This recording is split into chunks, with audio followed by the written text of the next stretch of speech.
I've done some damage to my van. I'll show you. This and this and that and that and that. Yeah. Oops. And this is how I did it. Thankfully, it's on the lower panel that I painted black so that it would be easy to repair, because that's the part that rusts the fastest. So it won't take much to just fix that.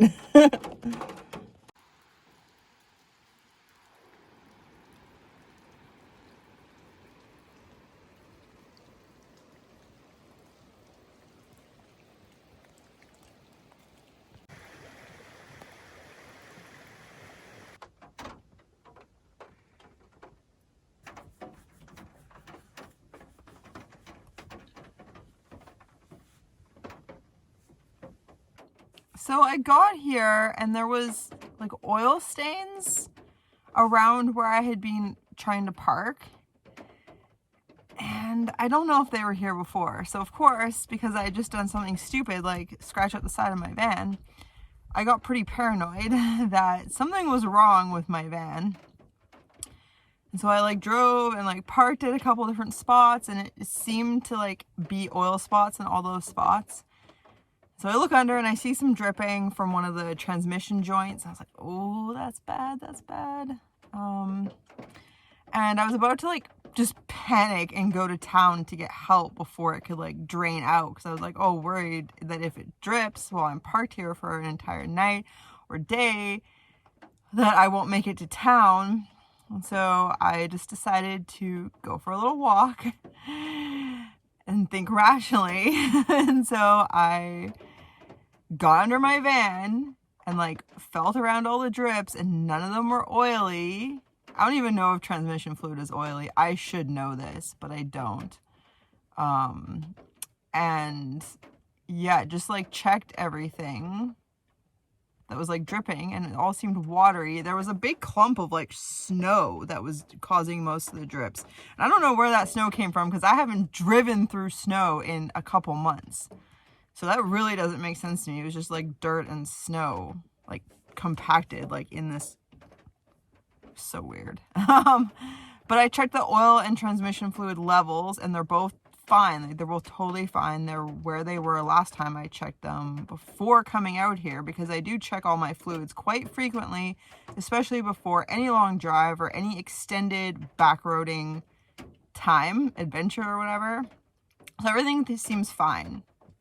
So that oil must, or whatever is like oily on the ground, must have been here before, but I'm going to monitor it closely.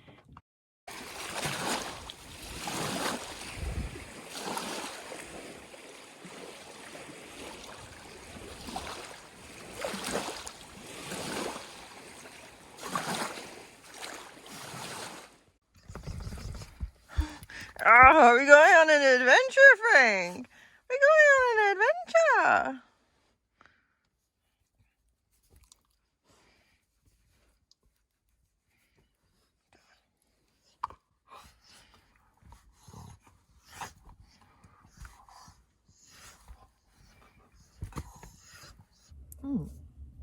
Oh, good morning.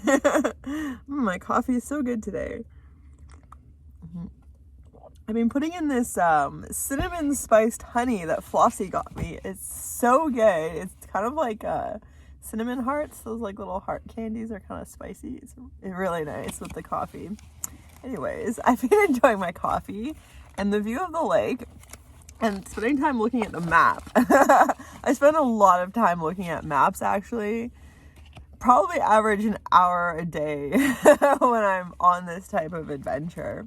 And I've been cross-referencing my ideas for the map with the calendar and realizing that I don't have enough time to even attempt to do all the things I want to do. And part of the reason for that is because when I left Port Hardy, I expected to spend a week out here. I am on now day 15 or 16 or something since I have been in town. And I wasn't going to go to town today because to me it seems like a waste to spend a nice day with sun and blue sky going to town and doing chores and uploading videos. But that turns out that's what I need to do today because I have somewhere in about 2 weeks I would like to be to meet up with someone very special that will lead to future adventures. But I have a lot to do between now and then, and I won't be at ease if I sit here when I could be doing all these things that are in here. Oh, but this is really just a reconnaissance trip. Hey, Frank, are we stoked? Are we stoked? Yes, we are. Yes, we are. We're stoked, bud. We are stoked. Let's go for an adventure. But first we have to go to town. We have to go to town. I'm sorry.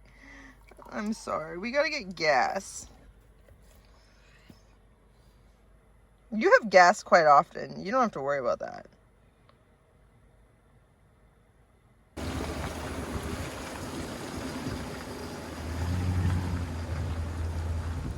There's no like extra oily marks or anything under my van. Nothing fresh. Anything that was there got washed away from the rain.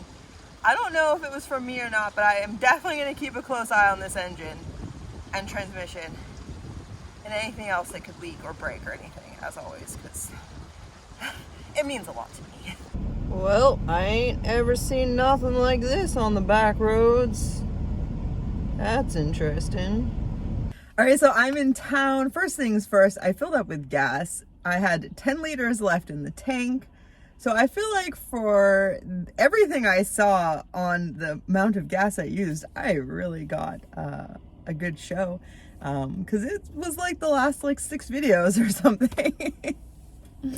I filled up diesel and then I drove around for a while, probably looking kind of creepy because I was searching for the best Wi-Fi signal to upload a video and then do a premiere and then check the weather. So I've adjusted my plans a little bit because of it, but I've come to A&W and I don't normally eat fast food. It's not like a habit of mine.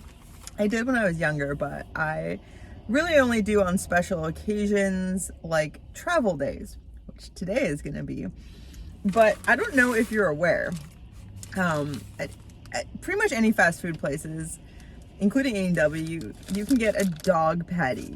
So it's no seasoning. I don't eat meat, but Frank does. Frank loves it. He loves going to A&W, and he loves when I get him dog patties. So it's just an unseasoned beef patty. So he's gonna get that. He's very excited. So I will show you him enjoying that. And I just have a Beyond Burger and fries.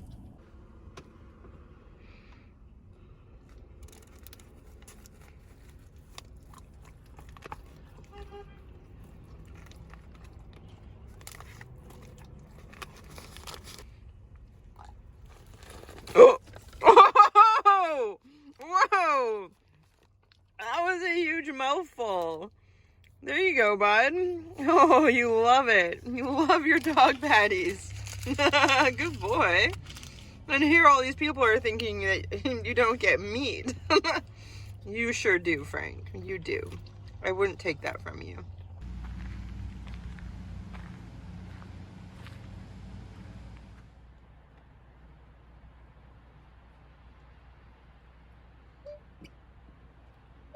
Well, good morning. For the past couple days, I have been doing something I've never done before, and that is staying at an RV style campground. It's a first. It's a first ever. I generally just resist ever paying for camping in any way possible. But I needed power. I really needed access to power to get a bunch of work done. Yeah, so I just had to do that. The weather was going to be really bad, so I decided to hold off on the next leg of my adventure and come down here to Port McNeill to stay at the campground owned by the town. It's called the Broughton Strait Campground. It's currently being renovated, but it's quite nice and it's extremely close to town. There's like a little trail you can just pop on down to the grocery store, liquor store, what have you. And yeah, it's been quiet. There's only been one other person here. So I've just been holed up in my van editing like 15 hours a day the past 2 days. I have a whole bunch of work to do this morning. Of course, I've put off all my chores until the last day, aside from showering. I did have a shower, so I'm very clean. But I'm going to have another shower. I'm going to fill up my water. Yeah, just like wrap things up and get on the road for the next adventure. So that's what we'll be doing today, is getting our chores done, getting out of here. Also, isn't this like the most chaotic van life background you've ever seen in a van life YouTube video? There's so much stuff. Yeah. I have belongings. Fancy that. I live in a van and I have belongings. Are you trying to tell me to put my laundry away?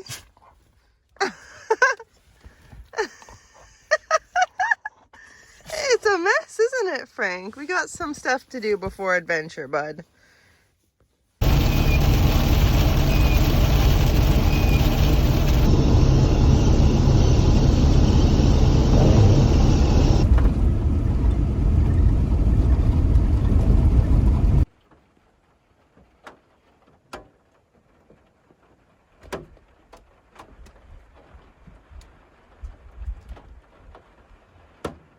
Do you want to say hi to everyone, Frank?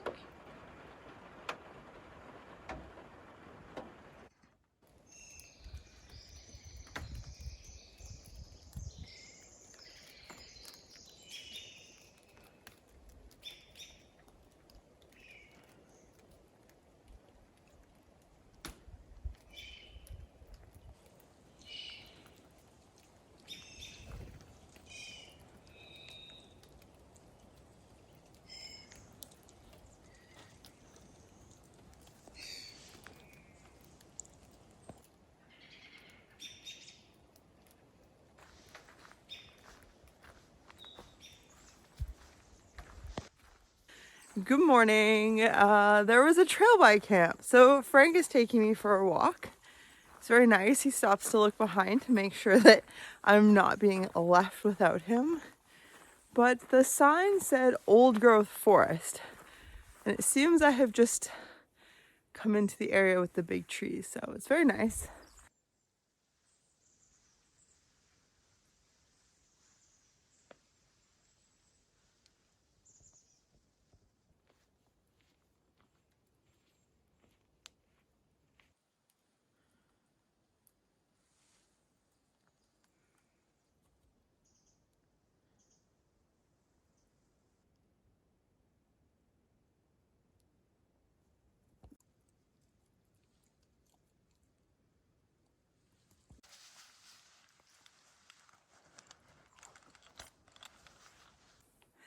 I've never been in this area before, but as I started down this path, I thought, maybe I'll find some morels. And then another little voice in my head said, Amanda, that's ridiculous. But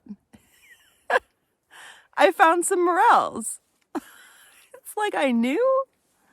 Anyways, oh, I am looking forward to eating these.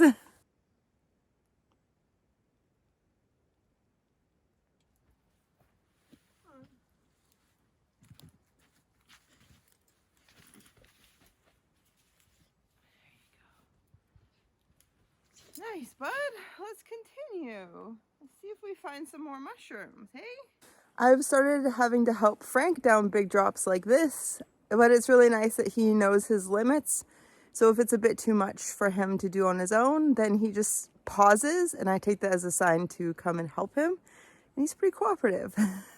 I initially didn't intend to stay here, but the first campsite I stopped at had a gate, and the second one was just weird. I wasn't sure what was going on there, so I opted not to stay. And I ended up driving quite a bit further than expected, but I ended up here, which was very nice. And aside from the birds, was quite quiet. But it was a nice break from my previous 3 nights, which I spent in Port McNeill at a campground, because they actually had powered sites where I could plug in a normal extension cord. So I got a whole bunch of editing done over the course of not quite 3 days. I spent over 40 hours editing and stuff. So My brain was a little fried, and it was really good to get out somewhere like this after. But it is beginning to rain, so I think we're going to continue on down the back roads. There are some roadside attractions I'd really like to check out. So the next couple days are going to be more of like driving, check things out, stay at rec sites along the way.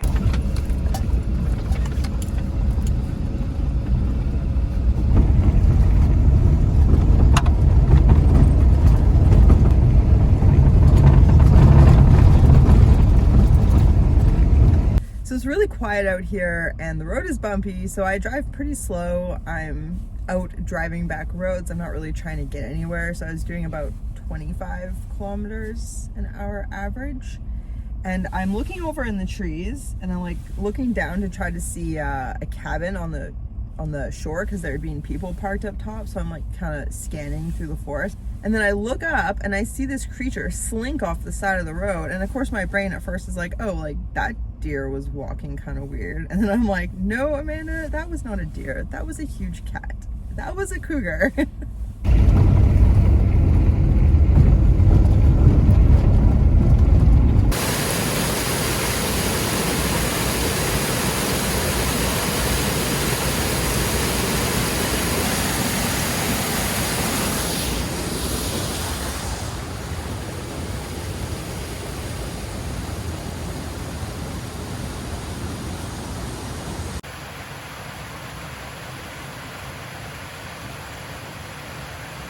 Northern Vancouver Island has a lot of limestone and a lot of rain, which leads to the formation of karst terrain like this, which I'm exploring right now and plan to look at a bit further over the next week. But at this site here, there's water flowing underground through a series of tunnels and then pop out at that waterfall that I already showed you. I think I've just come to another hole here. Yeah, it's a big hole in the ground.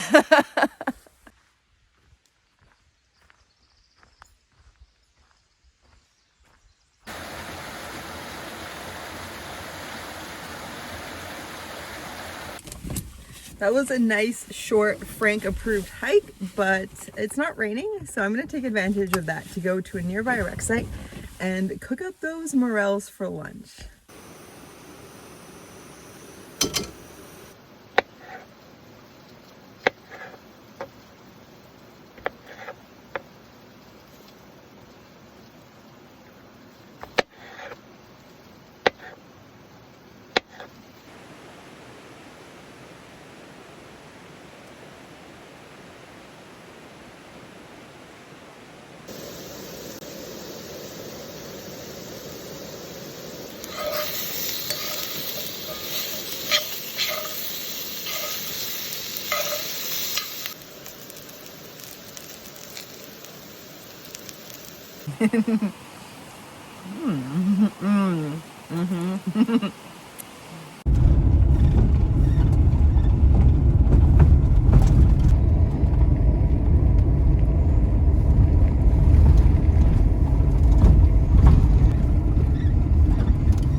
And that right there is apparently one of Canada's largest cenotes.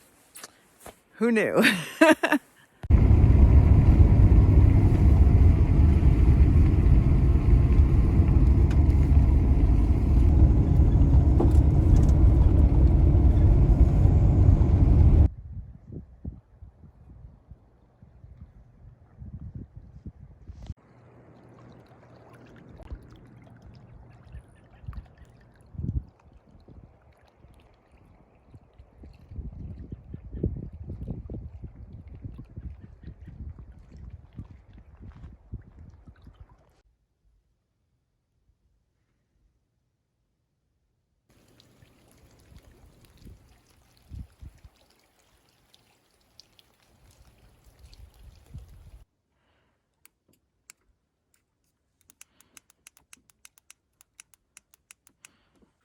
Frank, it is snowing once again. We cannot escape it. I've put the heat on. You will be warm soon.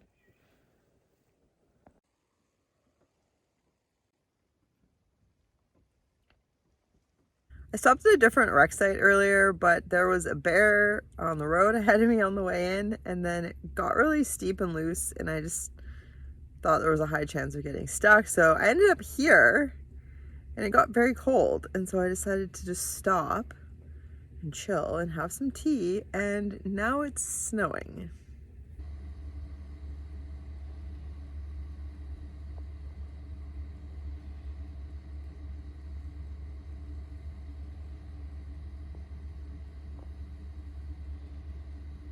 I thought I would share a little update on some of the events that were in this video. My van has not had any further leaking or problems since. I did have a slow coolant leak in weeks leading up to this that I don't think I showed in videos, but I found it and I fixed it. And so everything seems to be fine so far. I'm still a little weirded out by that ball of packed dirt and snowy ice that was under my van. Don't know how it would have survived there for 2 months, but that's the only reasonable explanation I can think of, and it's not a very reasonable explanation. And the other update I will want to share is that I'm working with MSR to get the replacement part for my filter. They've been super cooperative. I've been a loyal fan consumer of their products for about 15 years. My little one-person tent that Frank and I use is about 14 years old. My stove is made by MSR. It's been extremely durable, and the parts that have broken have been able to be replaced or repaired. And I've used quite a few of their filters, so I'm pretty brand loyal when it comes to MSR. They've come up with a couple products I've tried I haven't been happy with, but for the most part, I've been really stoked on their stuff, on their durability and the design and build. And I'm somebody who would rather go without something for a while in order to save up for a good quality product like theirs than to buy a cheap product that's destined for the landfill and in the long run costs you more in the amount of times you have to purchase the item. In the meantime, though, while I deal with MSR and I work on getting my filter replaced or repaired, they're just going to send the part. They're not going to send a whole new one. I bought this one. It's a 10-liter gravity filter system, also by MSR. So I figure it's a really good idea to have a high volume backup. The pump is really good for high volumes. I can pump filter 10 liters of water in less than 10 minutes. So I figured this would actually come in really handy for being in camp and stuff, because then I don't have to do the work of the filtering, and I can just set it to filter 10 liters from here into my 10-liter bag that I use as my main water storage. This is something I've kind of been thinking of for a couple years, and then last year hanging out with Foresty, he used a gravity filter like this and it just looked so easy. So I figure it's best, because I do rely on filtering my own water for the vast majority of what I drink. It's a good idea to have a backup or alternatives if something breaks, or say I injure a hand and I can't pump water or squeeze water, I'd be able to use this. The other thing too is that my pump filter, part of why I want to get it fixed, is not only was it very expensive and I really actually like it, is that I've also bought extra filter cartridge, which is quite expensive. The replacement cartridge for those is about $300. And I think that's important, relying on filtration for my water, to also have the extra filters as backup in case I'm off grid for a month or something happens and I can't go to the store. I do think about these things all the time, and so I'm quite prepared in a lot of ways. So yeah, I just wanted to share those little updates on my water filter and on my van, in case you're worried. Everything's good. Everything's going to be awesome.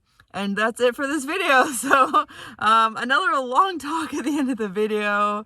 But yeah, you stuck around if you're hearing this, so thank you. Please give this video a big thumbs up and subscribe down below if you haven't already. I really appreciate you watching, and I'm gonna just send you off with some giving Frank treats.